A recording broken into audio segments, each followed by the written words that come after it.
Good morning, everyone. This is Marshall Gittler bringing you the morning comment for the 14th of August. Weaker data from the UK and US yesterday diminished expectations of rate hikes and sent emerging market currencies higher almost across the board as carry continues to come back into fashion. Yesterday, UK average weekly earnings fell year on year in June, and the Bank of England slashed its forecast for wage increases this year in half.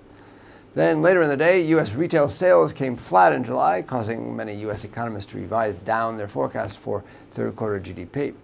As a result, Fed funds futures rate expectations dropped as much as 6 basis points in the long end. Long end forecasts for Fed funds have now collapsed by 25 basis points so far just this month.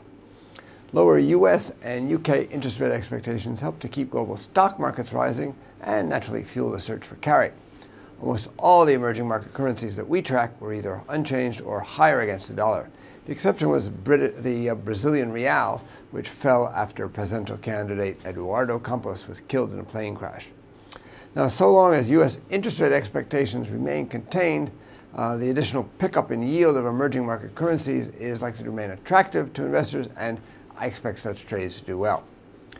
Eurodollar initially eased after weaker Eurozone industrial production, but then came back after the U.S. economic data disappointed as well. Given how quick the market was to sell the highs in Eurodollar yesterday, I think investors are still bearish on the euro. A break of the 133.30 support is necessary to trigger a new leg down in the pair, though. Today's second quarter GDP data could provide that trigger. The consensus forecast is for Eurozone's preliminary GDP to have slowed to just up 0.1% quarter on quarter in Q2. That's down from 0.2% quarter on quarter in the first quarter. But both Germany, supposedly Europe's strongest economy, and France missed their forecast. Coming on top of the unexpected contraction in Italy's second quarter GDP, I think these figures are likely to keep the euro weak as investors worry that the Eurozone is falling back into recession. We can see more about investor thinking about that as the ECB today publishes its quarterly survey of professional forecasters. That'll show what the consensus view on GDP was, at least before the second quarter GDP data came out. In Canada, we get new housing price index for June, as well as the revised labor market report, after Statistics Canada found an error in the original report published last Friday. I expect the Canadian dollar to strengthen further if a strong rebound above 20,000, the original market forecast in the future, is recorded.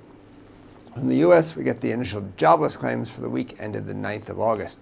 The forecast is for claims to increase marginally, which should have little impact on the market. For more information, including technical analysis, please read the full comment on IronFX.com. You can also follow us on Twitter, like us on Facebook, subscribe to our YouTube channel, or circle us on Google+ to get more trading ideas. This is Marshall Gittler, head of Global FX Strategy at IronFX Global, wishing you solid trading.